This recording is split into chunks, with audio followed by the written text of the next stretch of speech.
दोस्तों stock market studies में फिर से एक बार आपको बहुत स्वागत करता हूँ। तो इस वीडियो के अंदर मैं कुछ इंपॉर्टेंस कंपनी के अपडेट शेयर करने वाला हूँ, तो इस वीडियो को पूरा लास्ट तक देखना, क्योंकि कुछ बड़े इंस्टीट्यूशन ने इस सारे कंपनीज के ऊपर एक रेटिंग दिया है, और वो भी बाइंग का रेटिंग। कुछ कंपनीज ने सेलिंग का भी रेटिंग दिया है। क्या सचमुच उस रेटिंग के बेसिस में कंपनी जाने वाला है? तो डिटेल्स में टेक्निकली डिस्कशन करूंगा, टेक्निकली चार्ट पैटर्न्स के ऊपर। तो वीडियो को लास्ट तक देखना, और फर्स्ट टाइम विजिट किया है तो चैनल को जरूर सब्सक्राइब कर लेना। तो फर्स्ट जो कंपनी जिसका नाम है अल्ट्राटेक सीमेंट लिमिटेड। तो बेसिकली अल्ट्राटेक सीमेंट के ऊपर मैं सबसे पहले बात करूं तो इंडिया के सबसे बड़े कंपनी है अल्ट्राटेक, ये तो आप सभी जानते ही है। दूसरी बात, अल्ट्राटेक के ऊपर एक एक चीज़ों को नोटिस करना कि इस कंपनी के ऊपर खासियत पॉइंट क्या है। अगर देखूँ तो पूरा सेक्टर में एवरेज पी रेशियो 36 है, मगर कंपनी का पी रेशियो कितना है 48 है, थोड़ा सा हाई वैल्यूएशन है। तो इस वैल्यूएशन का अगर मैं कंपनी के खुद की पी रेशियो से कंपेयर करूँ लास्ट 5 ईयर्स में, क्या वैल्यूएशन सस्ता है?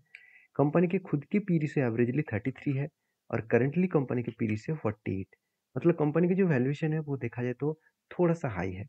कोई बात नहीं, फिर भी कंपनी आगे बढ़ेगा क्योंकि दम तो है कंपनी का।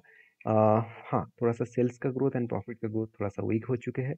फिर भी अंबुजा से लेकर एसीसी लेकर श्री सीमेंट और नाभोको, ये सारे कंपनीज का देखिए, सीमेंट कंपनीज का सेल्स एंड प्रॉफिट ग्रोथ बुरी तरीके से खराब है। क्योंकि इसका सेक्टर वाइज बात करूँ तो सेक्टर में देखिए, सेल्स ग्रोथ टोटल 18 कंपनी है सीमेंट कंपनी, उनमें से सेल्स का ग्रोथ एवरेजली 5% नेगेटिव है, और प्रॉफिट का ग्रोथ 31% नेगेटिव है। मतलब क्या है, कंपनी का सेल्स एंड प्रॉफिट का ग्रोथ यहाँ पे नेगेटिवली आपको देखने को मिला। अभी चीज़ों को पहले समझिए, जो कंपनी इस सेक्टर से भी अच्छा खासा काम कर रहा है, सेक्टर को भी बीट करके अच्छा खासा काम कर रहा है, तो क्या वो कंपनी नीचे रहेगा? बिल्कुल नहीं। शायद इसीलिए बड़े-बड़े इंस्टीट्यूशन ने इस कंपनी के ऊपर 63% का बाइंग का रेटिंग दिया, और होल्ड का 24% और सेलिंग का 13%। मतलब होल्ड और सेलिंग का जो रेटिंग है उससे कई गुना ज़्यादा बाइंग का रेटिंग है। तो पॉसिबिलिटी ज़्यादा है कंपनी ऐसे एक बूस्ट करने के मतलब सिचुएशन में, ऐसे एक अच्छा खासा जर्नी करने का सिचुएशन में है। तो कंपनीज के ऊपर जो रेटिंग दिया है वो रेटिंग बहुत पॉजिटिव है, और इस पॉजिटिव रेटिंग के बेसिस में कंपनी आगे बढ़ सकते हैं। क्या सचमुच में आगे बढ़ेगा? देखिए, दो पॉइंट्स मुझे बेस्ट लगा। तो पहले पॉइंट्स मैं आपके साथ शेयर करूंगा। वो पॉइंट्स क्या है आप देख सकते हैं, अल्ट्राटेक सीमेंट एंड टू और डालमिया भारत। तो मतलब सारे कंपनीज क्या कर रहे हैं, सीमेंट कंपनी जितने सारे हैं वो खुद के जो मतलब share price raise on new on price hike, मतलब कंटिन्यूसली जितने सारे सीमेंट कंपनी है वो लगातार भागते चले जा रहे हैं इसके पीछे, क्योंकि कारण है कंपनी का प्राइस हाइक। मतलब प्रोडक्ट का जो प्राइस है, देखा जाए तो सीमेंट का जो प्राइस है वो बढ़ाने वाले हैं। तो बेसिकली आप देख सकते हैं, UltraTech cement, Indian cement, Dalmia Bharat, Ramco cement, ACC, Ambuja, तो सारे कंपनीज के जो सीमेंट कंपनी है वो सारे कंपनीज एक साथ खुद के प्राइस को बढ़ाने वाले हैं।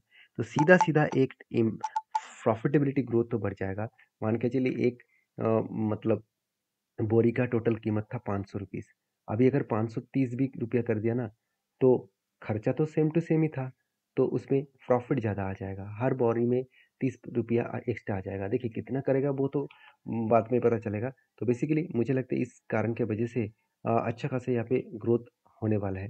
क्या सचमुच में कंपनी आगे बढ़ सकते हैं? देखिए, अल्ट्राटेक सीमेंट के ऊपर जब मुझे एक ट्रेड मिला एक रेंज के बेसिस में, तब मैंने आपको मेंशन किया कि जब इस तरीके से कोई भी रेंज बनता है तो मैं हमेशा इंतजार करता हूँ उसका ब्रेकआउट का। तो ब्रेकआउट हो चुके हैं, ब्रेकआउट कन्फर्मेशन भी मिल चुका है। जब रिटेस्ट किया तब एंटी बना, और फाइनली वो धीरे धीरे करके ऊपर जा रहा है। और एक बड़ा टारगेट लेकर मैं चल रहा हूँ, क्योंकि बड़ा जो टारगेट होगा 1:3 रेशियो का टारगेट होगा, 1% का स्टॉप लॉस एंड 3% का टारगेट। तो जो टोटल टारगेट निकल कर आ रहा है करीबन 34%, एंड टोटल जो स्टॉप लॉस निकल कर आ रहा है करीबन 11%। तो दोनों में कितना फ़र्क है, आप इस तरीके से ट्रेड जब भी लेंगे तो आपको ज़्यादा से ज़्यादा ट्रेड में आपको अच्छा खासा प्रॉफिट देखने को मिलेगा, और कोई भी लॉसेस भी हुआ तो 1% का लॉसेस आपको देना पड़ेगा। तो ये कुछ इस तरीके से स्ट्रैटेजीज़ को मैं बहुत बार यूज़ कर चुका हूँ। आप अगर मेरा पुराना सब्सक्राइबर है तो आपको पता है सब कुछ। इस तरीके से स्ट्रैटेजीज़ में मैंने कितनी बार काम किया। तो नेक्स्ट जो कंपनी उसका नाम है आईसीआईसीआई बैंक। तो आईसीआईसीआई बैंक के ऊपर सबसे पहले जो अपडेट्स है वो मैं आपके साथ शेयर करना चाहूँगा। अगर अपडेट्स के बारे में चर्चा करूँ तो आप खुद ही देख सकते हैं, ICICI bank makes my trip. Makes my trip के जो कंपनी है उसके साथ बिग बिग डील किया है, और एक नया कार्ड लॉन्च किया है, वो क्रेडिट का लॉन्च किया है। देखिए, क्रेडिट का लॉन्च किया गया वो भी किसके माध्यम से, मेक माई ट्रिप। मतलब अब मेक माई ट्रिप के जो कार्ड्स है वो टोटली आईसीआईसीआई बैंक से लिंक है, और सीधा सीधा तो आप देख सकते हैं कि सीधा सीधा एक क्रेडिट कार्ड मिल रहा है। तो कंपनी क्या करेंगे, मेक माई ट्रिप क्या करेंगे, कस्टमर का उसका जितने सारे कस्टमर है उसको पुश करने का कोशिश करेंगे कि आप इस कार्ड को यूज़ करिए, आप किसी भी होटल्स में रुकिए, फ्लाइट का टिकट बुक करिए, तो आपके कार्ड में अगर पैसा भी ना हो तो आपको एक्स्ट्रा बेनिफिट मिल जाएगा जिस तरीके से क्रेडिट कार्ड में मिलता है। और इसका सीधा-सीधा फ़ायदा किसको मिलेगा? आईसीआईसीआई बैंक को। मान के चलिए क्रेडिट कार्ड में क्या होता है, मान के चलिए आपके बैंक में पैसा नहीं है और आपने 50,000 रुपया विथड्रॉ कर लिया, वो भी क्रेडिट कार्ड के माध्यम से। विथड्रॉ मतलब कोई भी पेमेंट्स कर दिया और कोई भी मान के चलिए प्रोडक्ट खरीदारी कर लिए, तो वो 50 पर जो रुपीज़ 50,000 का जो आपने टोटल प्रोडक्ट खरीदारी किया है क्रेडिट कार्ड के माध्यम से, आपको टाइम दिया गया है मान के चलिए 35 डेज़। तो 35 डेज़ के बाद अगर आपने उससे पहले अगर पेमेंट नहीं किया, तो आपको 35% के आसपास इंटरेस्ट देना पड़ता है। इतने ज़्यादा इंटरेस्ट है क्रेडिट कार्ड में।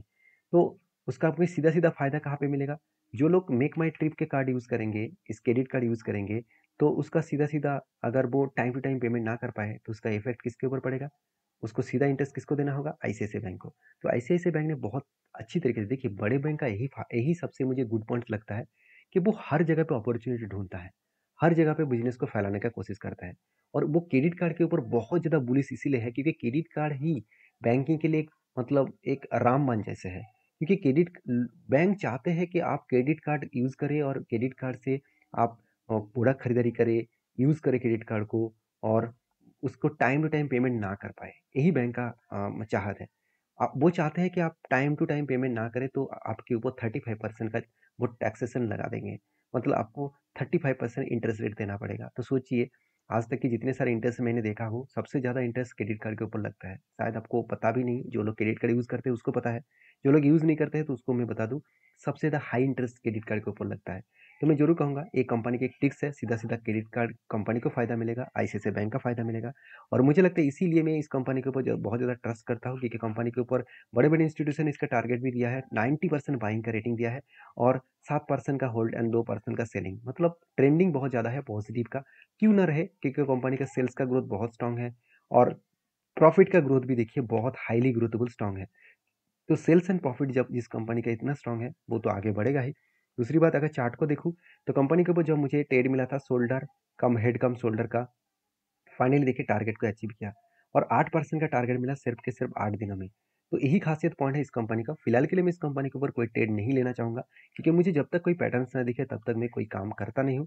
दूसरी बात कंपनी के ऊपर लगातार गिरावट का माहौल इसीलिए हो रहा है क्योंकि जिस तरीके से इज़राइल और ईरान के साथ युद्ध स्टार्ट हुआ है, उसके अगेंस्ट में मार्केट में एक नेगेटिव सेंटीमेंट है, उसके कारण कंपनी गिरते चले जा रहे हैं।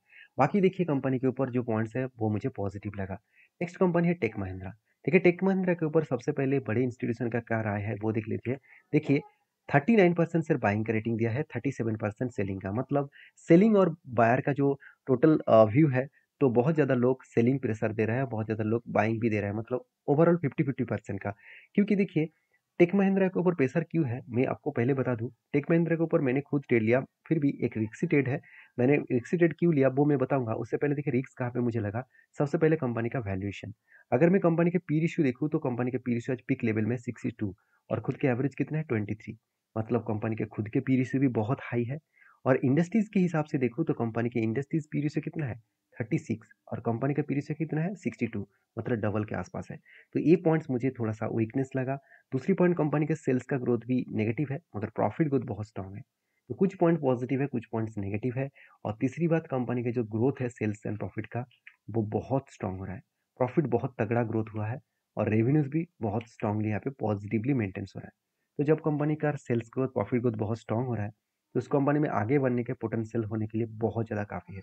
बाकी टेक महिंद्रा के ऊपर जब मैंने टेल लिया वो मैं आपके साथ शेयर भी किया क्योंकि कंपनी के ऊपर बहुत दिनों के बाद एक लंबा सा जर्नी करने के बाद कंपनी के ऊपर कप बने, उसके बाद एक हैंडल पैटर्न बने।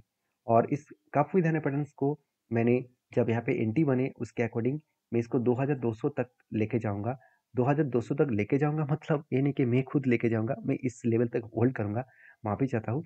तो 2200 तक मैं इस कंपनी को होल्ड करने वाला हूँ क्योंकि अगर इस लेवल तक गए तो 39% के आसपास मुझे टारगेट मिलने का चांसेस है। हाँ एक रिक्सी ट्रेड है तो इसलिए मैंने बहुत कम क्वांटिटी के साथ काम किया हूँ। अगर इस लेवल से अगर कंपनी 20% करेक्शन हो तो और कुछ क्वांटिटी एडिंग करूँगा और डबल क्वांटिटी में ऐड करने वाला हूँ क्योंकि आईटी सेक्टर अभी बुल रन में है। तो मुझे लगता है आईटी सेक्टर अपकमिंग टाइम्स में अच्छा खासा ग्रोथ कर सकते हैं। तो बाकी आपकी क्या राय है जरूर कमेंट्स करके बताना। नेक्स्ट जो कंपनी है उसके बारे में बात करूँ, उसका नाम है Samira agro and infra limited. तो एक 128 करोड़ का कंपनी है और अपडेट यही है कि कंपनी जल्द से जल्द 4:1 रेशियो का बोनस देने जा रहा है। तो अच्छा खासा बोनस कंपनी देने जा रहा है, तो जो लोग बोनस पाना चाहते हैं तो इस कंपनी के ऊपर सीधा-सीधा आप रिसर्च करके काम करिए। ये वीडियो टोटली एजुकेशन पर्पस में था, कोई भी बाय एंड सेल का रिकमेंडेशन नहीं है। आपके खुद के ओपिनियन के हिसाब से आपको काम करना होगा, सारी चीज़ों को सीख कर काम करना होगा। तो मिलते हैं नेक्स्ट वीडियो में, तब तक के लिए धन्यवाद।